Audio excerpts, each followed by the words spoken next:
Bismillah ar-Rahman ar-Rahim. In the name of my late father, President Mubarak, on behalf of my family and for the historical record, I want to underline some essential points regarding our legal proceedings before the EU courts and beyond. That is of particular historical significance, given the consistent international media campaign of false allegations of corruption that was unleashed against my family almost 10 years ago. My family has decided that we simply cannot stay silent anymore in the face of such persistent defamatory reporting. It is time that the family responds, and directly. This statement represents our response in that respect. Since 2011, various investigative measures and sanctions were initiated against members of the Mubarak family in the EU and beyond. Of particular significance were the wide-ranging restrictive measures imposed by the EU Council against the President and his family. These proceedings, which lasted well over 10 years, have just reached their conclusion. They have fully exonerated us and vindicated the position my family has held for over a decade, confirming specifically that the EU sanctions against us were always unlawful. It was indeed the wish of my late father to have such proceedings explained to the world at large. His passing before such proceedings were concluded means that I carry that burden on my shoulders, a burden that I carry with pride and commitment.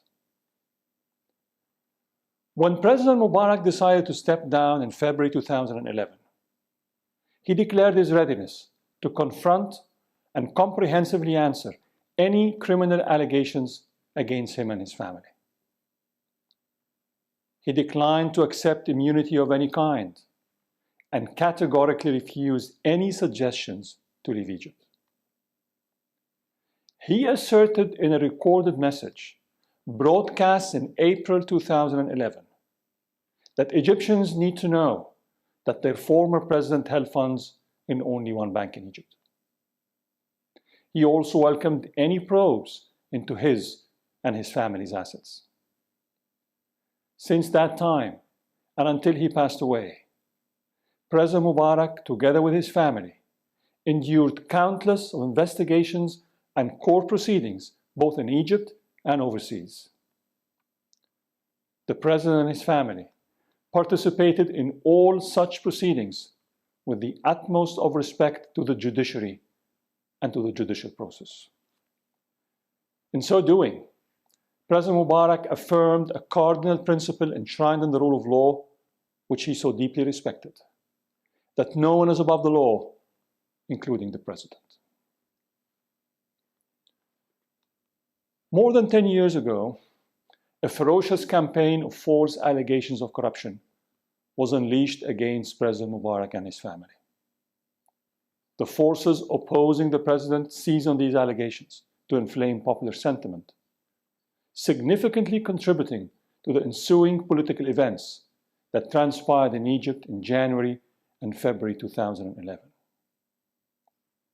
That campaign continued unabated for over 10 years while we were consumed with fighting our legal battles. The question has arisen as to why my family sought to bring proceedings before international courts to start with. This was never a step we envisioned taking. We were fully committed to vindicating our position solely before the Egyptian judiciary. However, our hand was forced by the Egyptian authorities, who made a deliberate decision to pursue us in international jurisdictions. Such relentless pursuit was based on the false and outrageous pretext of funds allegedly pillaged or siphoned by my family overseas.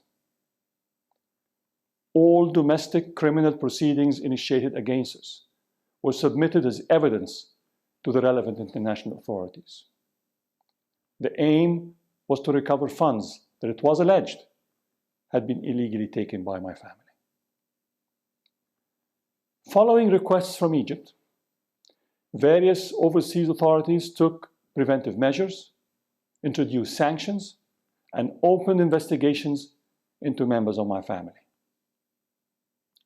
The aim was to verify whether the allegations made against us in Egypt were well-founded or had any links with any assets held overseas. This included the EU sanctions that were specifically and solely based on the Egyptian proceedings against myself and my family.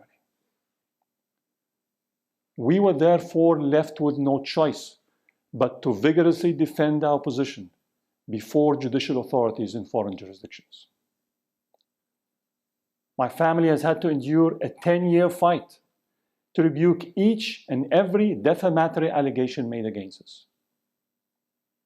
This fight included our aim to annul the EU sanctions imposed against us and prove their unlawfulness. We were patient, persistent, and unwavering. We have not allowed any of these falsehoods to remain unchallenged. And challenge them we did, including through successful judicial proceedings before internationally respected courts and investigative authorities. It is finally time that the record is set straight once and for all.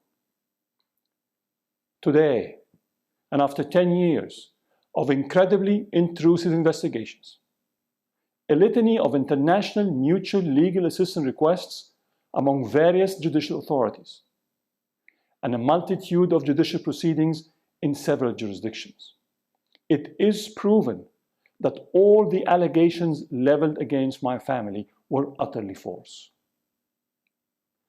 There is not a single shred of evidence that my late father or my mother ever held any overseas assets of any kind. Not a single allegation of assets hidden overseas by other members of the family turned out to be true. All our assets were transparently and willingly declared in line with applicable statutes. Not a single allegation regarding the professional business activity of myself and my brother was true. All our income was judicially confirmed to have originated from lawful sources. With the benefit of vast powers, including requiring suspects to explain the sources of their assets, not a single judicial authority in any EU member state, or indeed in any other foreign jurisdiction, has discovered any legal violation of any sort by me or my family.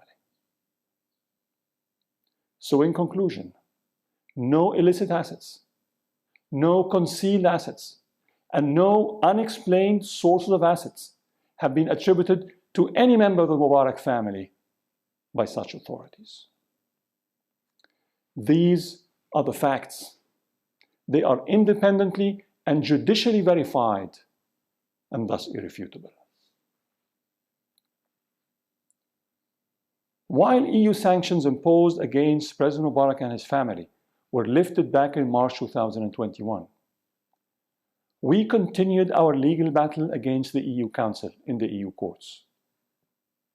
We aimed to prove definitively that the sanctions were unlawful from the outset for relying on proceedings that violated our fundamental rights.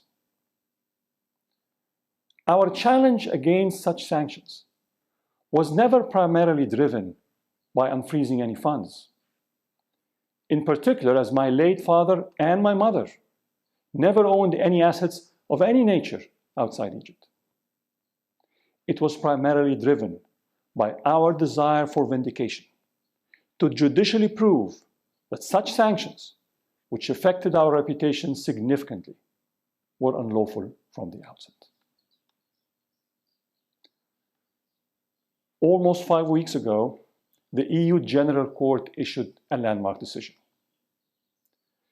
For 10 consecutive years, the EU Council used its most direct and punitive foreign policy tool to impose restrictive measures against President Mubarack and his family. The Council maintained the view that it had no obligation to verify whether the underlying Egyptian proceedings respected our fundamental rights. In December 2020, the Court of Justice of the EU, the highest court in the European Union, made clear that the Council was fundamentally wrong. In its most recent oral pleadings before the EU General Court, the EU Council admitted that it could not rely on some judicial proceedings against my family in Egypt. The EU Council confirmed that this was because fundamental rights were not respected in those proceedings. In its decision last month, the EU General Court has now gone one step further, ruling that none of the other Egyptian judicial proceedings can be lawfully relied upon by the EU Council. The Court reiterated fundamental legal principles as established by its jurisprudence. Of particular relevance is that in criminal proceedings, observance of the rights of the defense and the right to effective judicial protection represents particular aspects of the right to a fair trial. That is guaranteed in particular by Article 6 of the European Convention for the Protection of Human Rights and Fundamental Freedoms. The Court added that those same rights are also guaranteed by Article 14 of the International Covenant on Civil and Political Rights to which Egypt is a party. The Court ruled that the relevant Egyptian authorities, and I quote, prevented the applicants from exercising their rights of defense. The Court also asserted that where proceedings witnessed, and I quote, numerous delays attributable to the Egyptian authorities, and where proceedings without justification are left open indefinitely, it should have legitimately raised doubts in the mind of the Council as to whether the applicant's rights to effective judicial protection were indeed respected.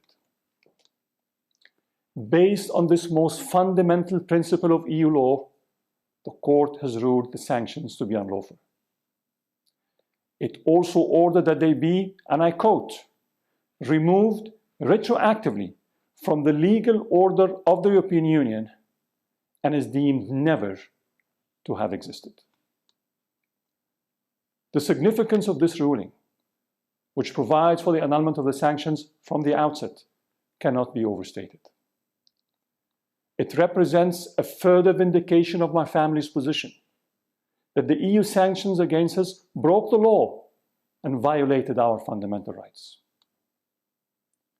With all due respect to the institutions of the EU, the implementation of its sanctions policy need not, should not, and cannot trample on any individual's fundamental rights.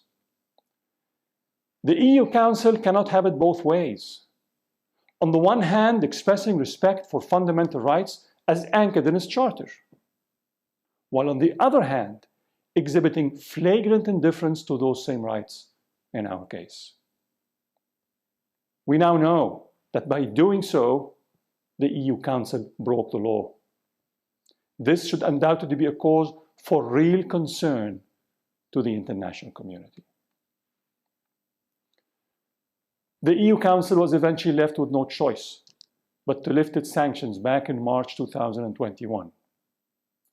It announced back then that the sanctions had served their purpose. It is difficult to understand how sanctions that were ruled unlawful by the highest court in the EU could have served any legitimate purpose. We have already received a substantial payment from the EU Council to refund our legal costs, as ordered by the EU Court of Justice. We will undoubtedly recover more of our legal costs from the Council, as ordered by the General Court in its decision last month. I have also instructed our lawyers to actively consider all possible legal avenues to pursue damages claims against the EU Council for its conduct towards me and my family. The EU General Court decision was preceded by decisions in our favor at the EU Court of Justice on December 3rd, 2020, and by the UK government's acceptance that the same underlying judicial proceedings against the Mubarack family in Egypt do not meet the required legal test under UK law for sanctions to be imposed. Moreover, it was also immediately followed by the definitive decision of the Swiss Federal Prosecutor's Office, fully exonerating me and my brother after finding that all the allegations leveled against us were unfounded. The Federal Prosecutor, after an exhaustive investigation lasting well over 11 years, which witnessed our full participation, proving the lawful origin of all sources of assets, asserted in his decision that the investigation, and I quote, has failed to establish even a tenuous connection to any offense. The decision added that the investigation, and I quote again, did not make it possible to highlight a suspicious transaction, allowing to link the assets to criminal acts, in particular those alleged by the Arab Republic of Egypt. It is recalled how the media has repeatedly casted an image of a closely knit structure put in place for the purpose of self-enrichment, comprising senior officials within the Mubarak regime, together with their allies in the business community. Yet the Swiss Federal Prosecutor has put to rest this false claim. The investigation has dispelled this notion entirely. The Federal Prosecutor's decision confirmed that all allegations that senior members of the Mubarak regime would have diverted public funds for self-enrichment within the framework of such a group is entirely without any merit. This significant and historic decision brings to an end all international judicial proceedings involving the Mubarak family. The facts have now been established, and the false allegations have been unequivocally rebutted. The historical record has thus been independently and judicially corrected. Within this context, I have asked our lawyers from now on to reserve all our rights against any defamatory reporting about my family in that respect. Finally, I must end this statement with a few words dedicated to my late father, President Mubarak, who could be looking down upon us right now.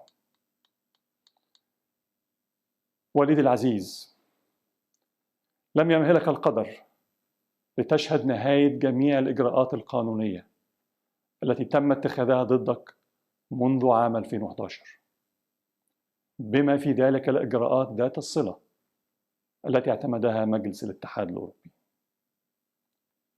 ولقد أكدت لك خلال أيامك الأخيرة أنني سوف أستمر على الطريق لتحقيق تبرئة لا لبس فيها لك ولأسرتنا. لقد وعدتك بمواصلة الطريق بتصميم لا يلين لتحقيق هذه التبرئة في ساحة القضاء الدولي. وبعد معركة طويلة وشاقة على مدار أكثر من 10 سنوات، صدرت أحكام وقرارات متتالية باسمك وباسم أسرتنا من قبل أعلى السلطات القضائية في الاتحاد الأوروبي وخارجه لتبرئنا وبشكل قاطع. طوال هذه المعركة وحتى في أحلك أوقاتها كنت أنت دائما على ثقة رغم كل الصعاب بأننا سننتصر في النهاية حتى ولو بعد رحيلك. ولقد رحلت عنا يا أبي، ولكننا بالفعل انتصرنا وفي ساحة القضاء. لقد كانت هذه هي معركتك الأخيرة خلال تاريخ حافل بالمعارك والصعاب، معركة واصلتها نيابة عنك، معركة واجهتها أنت بصبر وببسالة بعد أن أفنيت عمرك في خدمة الوطن، محاربا من أجله ومدافعا عن مصالحه. لترقد يا أبي في سلام، ويتغمدك الله برحمته ومغفرته.